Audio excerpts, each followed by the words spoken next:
This is the story of Akira, a young man obsessed with zombies. This day, while watching a zombie movie, he even starts wishing he could live in that world, because, somehow, it still looks better than his 9 to midnight schedule. 3 years earlier, however, his life looked very different. Back then, Akira had just secured a position in the production department, filled with hope and big dreams. On his first day at work, he met Sayori from the accounting department and immediately developed a strong crush, believing he had found the love of his life. However, reality hit him like a truck. Instead of success in life and love, Akira found himself stuck in a 9 to midnight work schedule, dealing with endless overtime at a company that treated employees like replaceable office furniture. To make matters worse, his boss, Kasugi, in addition to being fat and ugly, was harsh and unbearable. Day by day, Akira's bright smile faded, his spirit slowly drained, and he turned into a walking zombie before any real zombies even appeared. Every morning felt like the same nightmare. A year later, Kasugi assigned Akira a task that had to be completed within a week. Already exhausted, Akira worked non-stop, even skipping his lunch break. Noticing this, Sayori kindly brought him some food. Touched, Akira joked that she was the only one keeping him sane. But later, he discovered she was actually the CEO's mistress, which completely changed how he saw her. With Sayori no longer a source of motivation, Akira began to question why he was still working at the production company. He thought about finding another job, but felt he didn't have the time and didn't want to burden his team. And as he entered his 3rd year, the stress kept building until it pushed him to the edge, and he began to contemplate suicide. Searching for some comfort, he turned to TV shows that discussed workplace etiquette and emphasized the importance of worker safety and well-being. But unfortunately, he is not getting any. The next morning, he wakes up exhausted, as usual. He steps outside and notices a reminder letter on his door about an unpaid fee for his bike parking space. Deciding to sort it out, he goes to speak with the building manager. However, there is no response, and the manager's door is left slightly open. Curious, Akira steps inside, only to find that the manager has turned into a zombie. Before he can process what's happening, chaos erupts. Akira suddenly finds himself being chased by a growing horde of zombies, struggling to understand how everything changed so quickly. But somewhere in the middle of the panic, a realization hits him, and to his own surprise, he feels relieved. If the world is turned into a zombie apocalypse, then it also means one thing: he never has to go to work again. With that thought, Akira manages to find a safe spot and begins thinking about how to make the most of his unexpected freedom. Even so, one concern lingers in his mind: Sayori. He worries about her safety, yet admits to himself that he would rather be eaten by zombies than continue hiding his feelings. Driven by that thought, he makes his way to her apartment. There, he is confronted with another shock. His boss has also turned into a zombie. Without hesitation, Akira finally says what he's been holding back, declaring that he quits. Using his old rugby skills, he tackles his boss straight out of a window, putting an end to him. Inside, he finds Sayori, but she, too, has already turned into a zombie. Even so, Akira doesn't hold back anymore. Standing before her, he confesses his love without fear. Later that night, Akira heads out to a nearby store, thinking about what he truly wants to do with his life, now that everything has changed. And as he walks through the stores, he gets that idea. He picks up a Sharpie and a notebook, and right there, he starts writing, turning it into a bucket list of 100 things he wants to do before he dies. The next day, Akira wakes up from a nightmare, jolted, but then realizes he doesn't have to go to work anymore, thanks to the zombie apocalypse. Relieved, he spends his time drinking beer and tidying up his home, finally enjoying a sense of freedom. While relaxing, he watches a news report covering the chaos outside. The reporter describes the situation, but before she can finish, she is suddenly attacked and killed by zombies. Akira watches the scene in silence, briefly reflecting on how serious things have become. But the moment passes quickly, and his mind drifts to something simpler. He wants more beer. Unfortunately, he's already run out. Reluctantly, Akira leaves his home to restock, and as he moves through the area, a couple on a nearby balcony, who haven't turned into zombies, notice him hanging around one of their poles. When they call out to him, Akira explains his situation and his plan to get supplies. He promises to bring some back for them after his trip to the store. At the store, Akira notices a girl calmly drinking water. While picking up beer, he tries to strike up a conversation and even asks for her number. However, she refuses and scolds him for risking his life just for beer. She makes it clear that she wouldn't team up with someone who doesn't have their priorities straight. Akira brushes off her words, but suddenly, a group of zombies begins entering the store. Before he can react, the girl grabs him and pulls him to safety, just as a truck crashes into the building, wiping out the zombies. Shocked, Akira thanks her, but quickly realizes that his bike has been destroyed in the crash. Left without a ride, he finds a motorcycle and uses it to return to the couple's home. However, when he arrives, he finds their place covered in blood and badly damaged. From the state of the house, he understands that they are either dead or have turned into zombies. Disheartened, Akira returns home and starts reflecting on his life. He takes out his bucket list and begins crossing off items. It turns out he has already completed 33 of them. In a flashback, the girl from the store was working out while listening to emergency broadcasts on her radio. The reports said the situation had been getting worse every day, and there had been no official word from the government. Some feared that the zombies had already overtaken the entire country, leaving no organized authority to respond. If that was true, then everyone was on their own. She had tried to contact the LA station but received no response. Accepting the reality of the situation, she had begun writing down a list of activities to keep herself from becoming like the zombies. From her apartment, Shizuka had carefully observed the zombies and concluded that there were generally two types, those that moved quickly and those that moved slowly. Being able to tell the difference, she realized, was critical for survival. With this understanding, she had left home that day to gather essential supplies so she could survive without worrying about basic needs. She had used a bicycle to reach the store and had installed a camera on it to monitor her surroundings while collecting supplies. Through that same camera, she had noticed Akira entering the store, which was how she knew he wasn't a threat. It also allowed her to spot the approaching truck in time and step in to save him. Now, back in the present, she sits at home reviewing the footage. She spots Akira just before he enters the building and watches him move through the store, careless and free. And as she observes him, a small thought crosses her mind. Maybe she should have bought the Sakura Mochi after all. Inside the lively yet chaotic Club Showtime, Sho and his staff struggle to defend the place from a horde of zombies closing in. Among the people taking shelter inside, a young girl cries, grieving the loved ones she has lost in the apocalypse. When Sho notices her, he gently reassures her that everything will be okay and promises to protect her. Just then, he is informed that the zombies are returning. Without hesitation, Sho and his men head outside to fight, while the refugees remain hidden inside the club. Elsewhere, Akira finally regains internet access, and as messages begin flooding in, he remembers his college friend, Kensho. He immediately calls him and learns that he is somewhere in Shinjuku. The city is overrun with zombies, and Kensho warns him not to come, but Akira has already made up his mind. Determined to rescue his best friend, he asks for his address and hangs up. As he drives toward Shinjuku,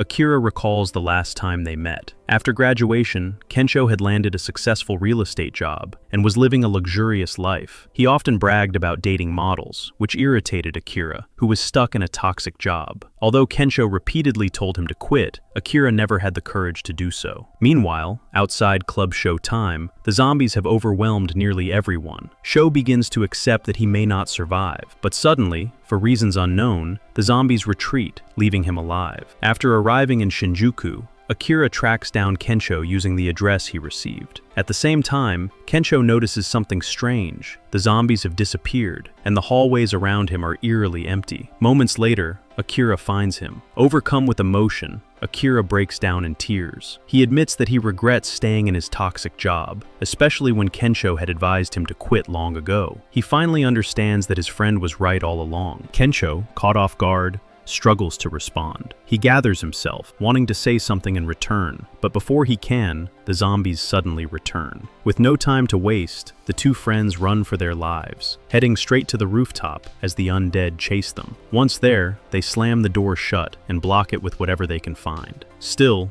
Kensho knows it won't hold for long. As he begins to feel that this might be the end, Akira looks across and notices another building nearby. He suggests that the gap might be small enough to jump across. Kensho is shocked and calls the idea suicidal, trying to stop him, but Akira is already moving. Without hesitation, Akira takes the leap. He barely makes it, landing hard and injuring himself, but quickly reassures Kensho that he's fine. Even after seeing this, Kensho hesitates. He doesn't believe he has what it takes to make the jump. Apologizing, he admits that the life he used to brag about was never truly fulfilling. Despite his success, the parties, and the relationships, he was never happy. He confesses that he had been convincing people into bad investments and felt guilty about it all along. In truth, He never cared about real estate. What he really wanted was to become a stand-up comedian. Akira listens quietly and then encourages him to follow his dream and take the leap, both literally and in life. Gathering his courage, Kensho finally jumps, and this time, he makes it. Safe at last, the two friends sit together and share a drink, relieved to have survived and finally being honest with each other. Akira remains absorbed in a zombie video game, while Kensho prepares a meal for both of them on the rooftop and jokingly teases him about his dating life before wishing him good luck. Curious, Kensho takes a look at Akira's bucket list. Although Akira suggests that he should make one of his own, Kensho instead adds a few items to Akira's list and reminds him that he plans to stay by his side after saving his life. Akira then suggests going to Ikebukuro to buy an 8K widescreen television and cross another item off the list. Along the way, Kensho reveals that his dream is to become a stand-up comedian, and his words make Akira think about his own dreams. Before he can dwell on it for long, a truck comes speeding toward them with a zombie behind the wheel, and Akira quickly steers around one obstacle after another until they finally reach the underground section of a shopping mall. There, they meet several survivors who see nothing hopeful in the world around them. Remembering that one of his bucket list goals is to meet a flight attendant, Akira introduces himself to 3 women named Reika, Maki, and Yukari. The women reveal that they are flight attendants, and the news delights both him and Kensho. Wanting to brighten the gloomy atmosphere, Akira notices Kensho getting along with one of the women and performs a ridiculous tequila stunt to entertain the others. The stunt works, and all 3 women burst into laughter, though Akira soon retreats to the restroom to recover from the effects of the alcohol. Yukari follows him to check on him, while Kensho and Maki spend some private time together. Elsewhere, Reika admits that she is unhappy with her life, and before long, the man accompanying them turns into a zombie and attacks her. The commotion reaches Kensho and Maki, while Yukari sits with Akira